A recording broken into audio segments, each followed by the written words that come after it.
Welcome to Homesteading, a dime at a time. I'm Bernie. This video is about the calf that we bought. Well, she's not a calf, she's probably a year old, at the local auction.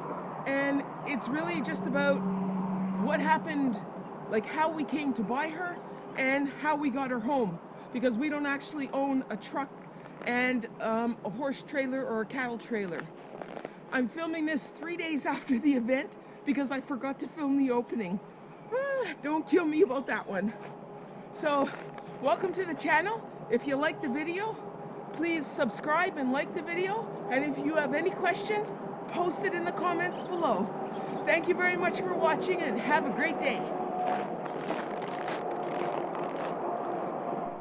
We bought this Jersey Cross Heifer at the auction on Friday, and these pictures were taken after the auction was over.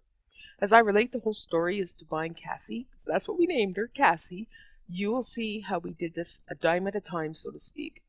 We didn't actually spend a lot of money. The day before the auction, we were actually sorting cows, and during a break, I was walking up and down the heifer aisles, and I spotted her. I called Greg to come take a look, and he agreed she was a cross. So on auction day, we went to have another look at her before the auction. We had no intentions to buy her. We just wanted to go look at her, and she was so calm. We just fell in love right there. Anyway, a side note, that black and white cow that's in the pen beside her is a Canadian speckled park. It's a native breed to Saskatchewan, Canada, and it's known for its black and white patchy speckled coat. So we saw Cass going into the auction ring, and a coworker of ours was really excited. You should buy her, because she knew that we had said it was a Jersey Cross. And a lot of people didn't believe us, but it was clear she was a Jersey Cross. Nobody in the auction ring wanted to buy Cass. I could see everybody that was sitting in the auction ring. I couldn't see the online people, of course, but I could see the people in the auction, not in the ring, just in the auction. And there were people sitting there with arms crossed. They were sitting there not moving, some shaking their head no. Just as they were about to close down the auction on her and send her to the unsold pen, my coworker said, just bid 50 cents. So Greg and I kind of looked at each other, had a really fast talk. We agreed to try it, and I yelled at the guy manning the door that the cows come out of. I yelled to him and said, 50 cents. And he looked at me and he gave me a look like, are you kidding? And I yelled, bid 50 cents for me on the cow in the ring. So he turned around to the auctioneer and he said, 50 cents. Bernie bids 50 cents. And the next thing I heard, it was so cool. It's something that I never thought I would hear, to be honest with you. It's my first ever auction, and I never thought I would be doing my first auction from outside the auction ring, actually physically working at the auction. But as I was standing there, the next thing I heard was, sold for 50 cents to Bernie. And it was kind of funny because, like, it wasn't a farm name or anything. It was just sold for 50 cents to Bernie. Put her in a pen marked Bernie. And sure as heck, they put her in a pen, and on top of the pen was a little yellow piece of paper, and it said Bernie on it. And she was put into that pen.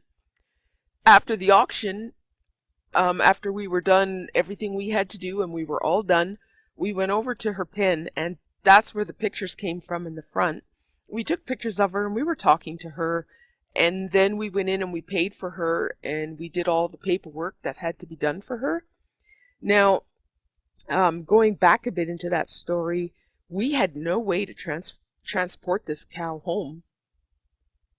And we told the coworker that, and she would be the one getting out of the truck right now. We said, we don't have a way to get her home. And she said, oh my gosh, I didn't realize you had no way to get her home before I told you to buy her. I guess that I will come and bring her home for you. And Greg and I were all excited. We said thank you. We didn't think anything more of it until, things calmed down a bit and we had to go and ask her, like, how much do you want for bringing her home for us? And she said, nothing. I pushed you into this without realizing you didn't have a truck and trailer. So I'll go get her and bring her home for you for free.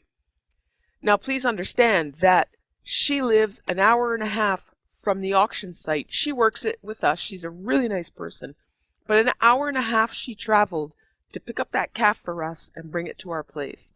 She did have somewhere else to go that day, but still, she did it for nothing. I ended up giving her some choke cherry jelly and some apple butter. You know, yeah, it was the only thing I could think of to say thank you. But as you can see, when Cassie, she just moved. When Cassie came out of the trailer, she just kind of ran off, but not in a crazed way. Just get me off that trailer.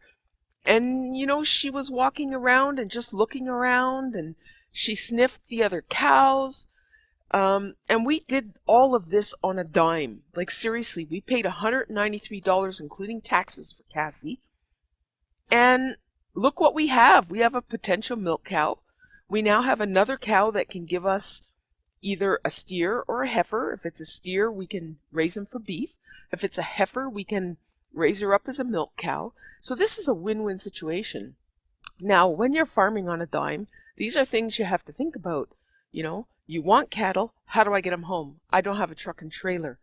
In our case, we moved here from 4 hours away, which isn't that far in the scope of things, but we didn't know anybody. And our growth in knowing people has been like everybody knows or gets introduced to somebody one person at a time, but like we know someone for a few months, then we might meet another person a few months later, or maybe even 6 months later. So we don't know a lot of people around here. We just we found this place and we bought it, and then we moved here, and then we're all alone. And then here we are right now. You can see us. Not only when you're homesteading and you don't have a lot of money, that's fine, but also you have to take the time to talk with the people that do stuff for you, right? And so that's what we're doing, making the time to talk to people instead of just saying, hey, yeah, goodbye, thanks for the cow. We're over there, we're standing there, and we're just talking. And now we not only know her, well, we know her from work, but we know her grandfather. And we talked about bees, we talked about cattle, we talked about Cassie coming home, we talked about the location. We just talked about everything. And there really was no rush and no hurry. And that's what homesteading is all about. It can be enjoyable even if you're doing it on a dime. And this was one of our most enjoyable days, to be honest with you. Now, what happened was that I left this situation by the road, and I walked back to the house, and I picked up the jelly and the apple butter, and I gave it to them as they were driving by the house because they stopped. And she was looking through, what's this? What's this? And I'm explaining, well, this is apple butter, and this is choke cherry jelly. We picked the choke cherries locally, just down the road and such. And I could hear her grandfather was all excited because he must have known what it was, and you could tell he was looking forward to digging into that. So I was really happy with that because it was just a little bit that we could do to say thank you to them. Such nice people. And two of our coworkers sent us text messages yesterday and today asking how Cassie was. And that means a lot because like I said, we don't have a lot of friends around here, and they cared enough to do that. Awesome. The next portion of this video, I've left the audio intact, and you're going to see just how fast Cassie calmed down. Her mooing calmed out. She started getting to know the other cows with her, and their bond was forming almost that quick. And I'm just going to let that portion of the video run, and you can just see a little bit of what the cows were doing to get acquainted with each other, where Cassie was going, what she was doing. And it just, like, we left her alone and stood back and let her explore the property. She did run to the front, but immediately after running to the front and standing there mooing for a while, she ran back to where the cows were. And as far as I know it, she has never left the cows since. She does walk over to see the bulls every now and then she comes back to Jamie, and then she goes back to the bulls, and then back to Jamie. But she's never left them. Can move.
No, Max, you're supposed to go and see. Oh, she's following you.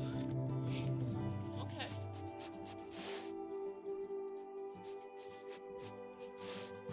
Please don't break this. It doesn't belong to me. No, Max, not, thank you. Cassie. Hey, baby.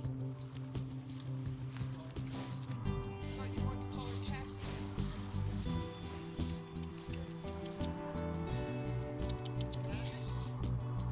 You know,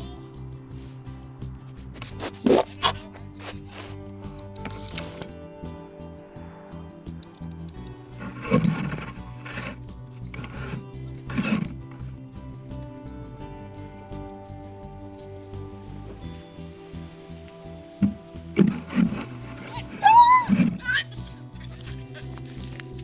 Yeah, doorknob. Max. It's okay, let him be.